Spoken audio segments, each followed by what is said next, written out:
atau Batam ini memang ada tempat tersendiri bagi saya. Karena beberapa kali saya sempat hadir di Batam, tapi mungkin beberapa di antara Anda dulu ada yang masih sekian ini. Ada yang masih ingat waktu saya ke sini? Ya mungkin Anda dulu masih sekian, jadi tidak begitu ingat.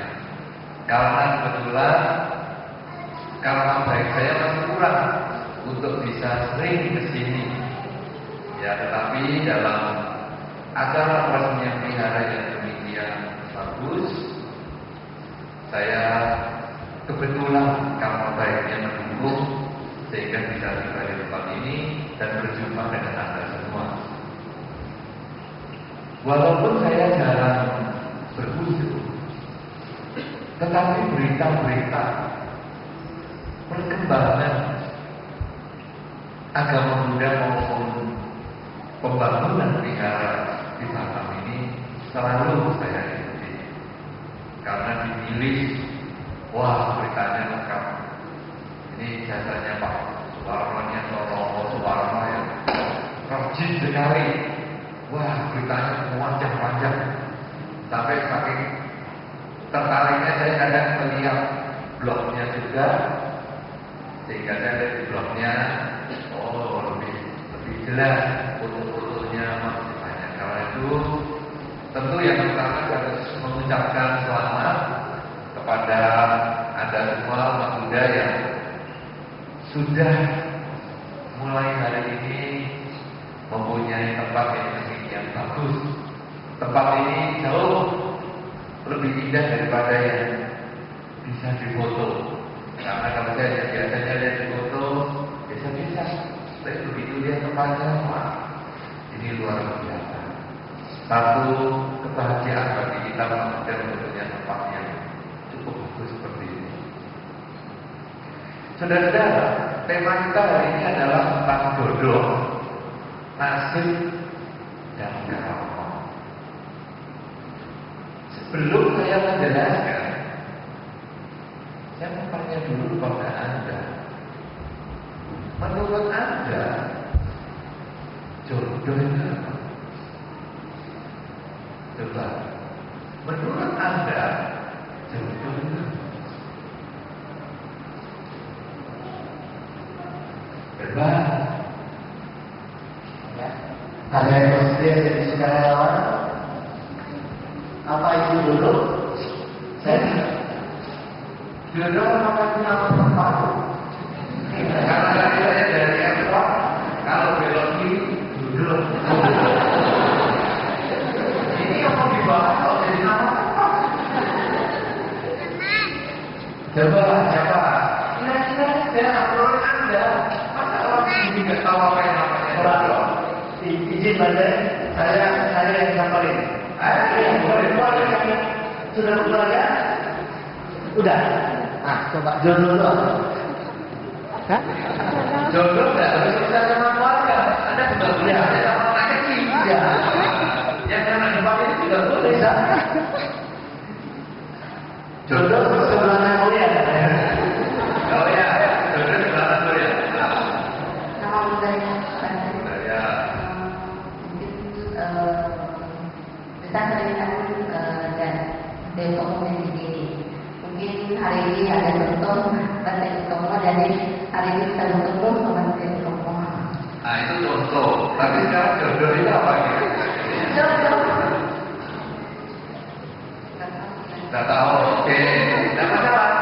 Ayo siapa? Itu tadi contoh itu. Contoh menurut dia bahwa ketemu ya ada dia ketemu ini adalah jodoh. Ayo coba. Silakan. Jodoh itu yang pertemuan. Yang pertemuan. Pertemuan. Pertemuan yang bisa ketemu. Oh ya, oke. Silakan ini nanti. Nanti yang jemput mana ya? Yang jemput saya ini Pak. Lagi nganter Bante, Joti Bante. Oh, karena saya mau jodoh juga. Saya sudah jodoh. Iya dong. Kata juga ya. Saya ada jodoh loh, bisa tinggal di Batak, katanya gitu. Kalau ini mau saya tanya nih, ya jodoh berarti ketemu, terus nasib. Ayo, menurut Anda nasib itu apa? Apa itu nasib? Jawaban tidak apa menurut Anda. Ini izin nih, Mas Teh. Hari ini pas hari Minggu nih, siapa tahu ada yang kayak nasib dan belum. Ya, nasibnya dapat unik ini nanti. Ini nasib ya. Ya. Beliau Teh, saya kalau jodoh itu berubah nasib dan karma dan jodoh itu menjadi satu. Kalau bisa, kalau menurut saya. Jodoh nasib dan karma itu jadi satu. Oke. Ya, iya, oke. Mau jadi. Kan begini apa? Menurut dia, jodoh, nasib, karma jadi satu. Berarti sama. Tapi jangan tanya nasib. Ibu Leni ini ahli fungsi kita nih Pak. Oh iya? Wah, Ini ahli fungsi. wah, saya tidak belajar. Saya Ada ya.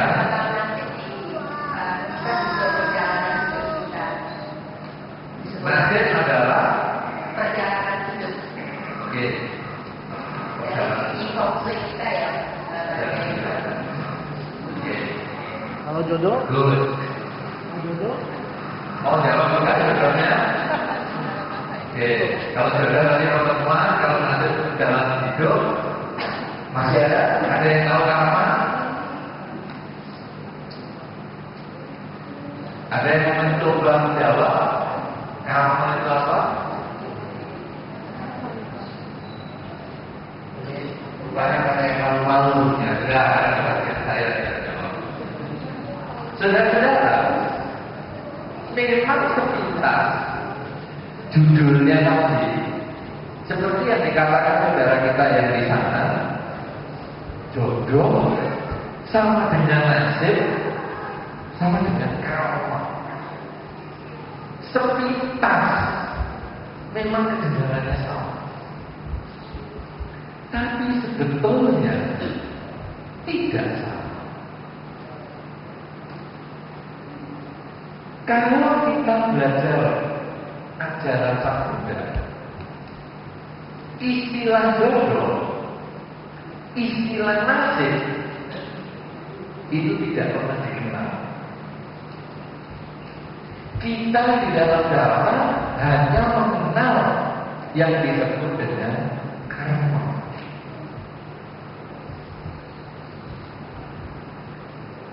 Nah, sekarang karma ini apa? Karma itu kalau di dalam pengertian yang diberikan oleh Sang Buddha, karma itu adalah niat. Niat itu karma. Nah, dari pengertian karma ini sekarang Anda sudah bisa membedakan jodoh dengan nasib. Mungkin ada hubungannya dengan karma, tapi sudah tidak sama kan? Karena jodoh dan nasib tidak terlalu berhubungan dengan niat. Malah kalau tadi mengatakan ya bisa ketemu ini kan jodoh, kadang ketemu itu nggak pakai niat loh. Ya ketemu di mall belum. Kamu kan yang utang toh. Saya cari di rumah kok nggak pernah ada ini jodoh ini sekarang. Yang satu ngomong asik. Kalau minggu-minggu mau ke mall sampai pantai, ditagih utang asik. Yang satu ngomong ini jodoh. Jadi tidak terlalu ada hubungannya tidak. Nah, jadi sekarang kita sudah mulai bisa bedakan sedikit ya. Jodoh, nasib, karma ternyata tidak sama. Dan Buddhis hanya punya karma. Dan karma artinya niat. Nah, saudara-saudara sekalian, Niatnya ada di dalam pikiran. Supaya orang mengerti niat kita, biasanya diomongkan atau dilakukan. Ketika Anda berpikir, Anda pernah melihat orang menderita, Anda pernah melihat sampai Anda mengatakan dalam pikiran Anda, kasihan orang itu. Benar? Anda sudah punya niat yang baik untuk menolong. Karena apalagi setelah kasihan biasanya Anda akan mengatakan, aduh, andai kata tidak krisis global, aku tolong ya. Sama ya, krisis global datang duluan. Tapi niat Anda sudah ada untuk menolong. Ini sudah ada karma. Kalau niat yang baik, itu karma baik. Tapi jangan salah. Anda lihat teman sebelah, Anda juga bisa tidur niat jelek. Yang ini jaraknya jauh-jauh, yang sana merah-merah. Yang jaraknya jauh, ketika lihat sebelah, bisa timbul pikiran jelek. Panitia kenapa ya? Ngaturnya mau sampai jauh. Saya mau bisik-bisik, nggak bisa. Itu sudah niat jelek. Yang sebelah sana karena terlalu dekat, dia sudah ngomel sama panitia. Panitia ini ngaturnya kok perfect sekali ya. Sampai saya geram. Orangnya banyak, perfect, enak jadi wanita. Itu baru pikiran, belum ngomong, tapi itu sudah merupakan karma dulu. Karena kita sudah punya pikiran yang jelek. Kalau kami melihat orang yang menderita, pikiran saya kita punya niat. Sekarang dia orang yang menjengkelkan, timbul pikiran jelek, sudah karma dulu. Nah, sekarang Anda tinggal hitung karma dulu dan karma baik Anda. Ketika mau tidur, tidak mau apa-apa, tapi besok mau ketemu orang yang tidak disukai. Apa yang terjadi dalam pikiran Anda? Aduh, besok kalau ketemu dia bagaimana ya? Saya ngomel, apa saya mudahi, apa saya jual muka Anda hukum. Kalau saya ngomel terlalu enak. Kalau buah muka terlalu sederhana, kesalahannya dia luar biasa. Saya udah sungkan banget. Malam kita nggak bisa tidur, tapi isinya pikiran jelek. Pernah sama kecil terjadi berjam-jam kita mengumpul kamar dulu. Lewat video. Sebaliknya, besok kita mau ketemu calon mertua.